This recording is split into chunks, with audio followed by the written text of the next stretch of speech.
Lung is the part and parcel of a body. Lungs শরীরের একটা অপরিহার্য অংশ।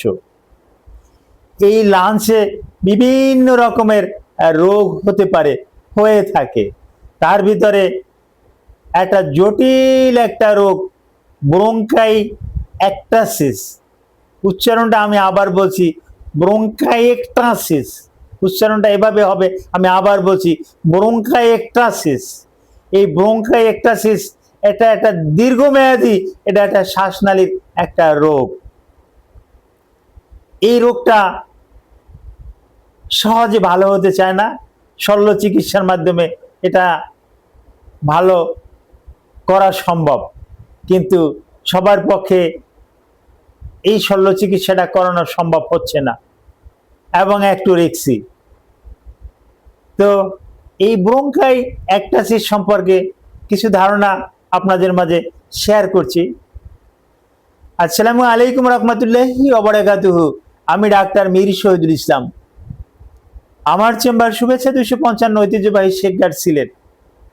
যে কোনো একটা সার্চ ইঞ্জিনে ডাক্তার মীর শহীদুল ইসলাম কথাটি লিখে সার্চ দিলে আপনি আমার সম্পর্কে বিস্তারিত তথ্য পেয়ে যাবেন। দর্শক শ্রোতা, আলোচনা করব ব্রঙ্কাইএক্টাসিস। এই ব্রঙ্কাইএক্টাসিস এটা লাংসের দীর্ঘমেয়াদী একটা অসুখ। যদিও এটা সংক্রামক ব্যাধি নয়, কিন্তু এটা একটা জিনগত রোগও হতে পারে, বংশক্রামণিক রোগও হতে পারে। পিতামাতার থাকলে, বংশে কারো থাকলে, ওই বংশে অন্যদের হতে পারে ব্রঙ্কাইএক্টাসিস। এটা শ্বাসনালীর একটা বড় ধরনের রোগ। লক্ষণগুলো কি কি? শ্বাসনালী ফুলে যাবে, বিশেষ করে শ্বাসনালীতে যে অ্যালভিউলি আছে, এই অ্যালভিউলি গুলো ফুলে যাবে, শ্বাস করতে কষ্ট হবে, ঘন ঘন কাশি হবে, কাশির সাথে শ্লেষ্মা যাবে, শ্লেষ্মাটাও ঘন ঘন হবে, এবং এই যে শ্লেষ্মাটা যাবে, কফটা যাবে, এই কফটা অত্যন্ত দুর্গন্ধযুক্ত একটা কফ থাকবে। শরীরে জ্বর থাকবে। কাদের এই রোগ বেশি বেশি হয়ে থাকে? যারা ধূমপান করে তাদের ক্ষেত্রে এই রোগটা বেশি বেশি হতে পারে। যারা একবার টিউবারকুলোসিস বা যক্ষ্মায় আক্রান্ত হয়েছিল তাদের ক্ষেত্রে এটা হতে পারে। যারা অ্যালকোহল সেবন করে তাদের ক্ষেত্রে এটা হতে পারে।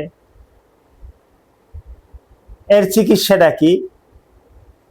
এর চিকিৎসাটা একজন পালমোনোলজিস্ট, একজন বক্ষব্যাধি বিশেষজ্ঞ, উনি অনেক চিন্তা ভাবনা করে আপনাকে বেশ কিছু ড্রাগ দিবেন। তবে আবারও বলছি, এটা সম্পূর্ণরূপে ভালো হওয়ার কিন্তু রোগ নয়। তবে শল্য চিকিৎসক, থোরাসিক সার্জন যারা আছেন তারা এটা সার্জারির মাধ্যমে এটা ভালো করতে সক্ষম। কিন্তু এই রকমের দক্ষ সার্জন বাংলাদেশে খুব সীমিত, আর এটা অত্যন্ত ব্যয়বহুল, এটা সবার পক্ষে সম্ভব না। তো ব্রঙ্কাইএক্টাসিস নিয়ে আলোচনা করলাম। আপনাদের যদি ব্রঙ্কাইএক্টাসিসের উপরে আরো কিছু জানার থাকে ভিডিওর কমেন্ট বক্সে কমেন্ট করুন, জানিয়ে দেব। Thank you all.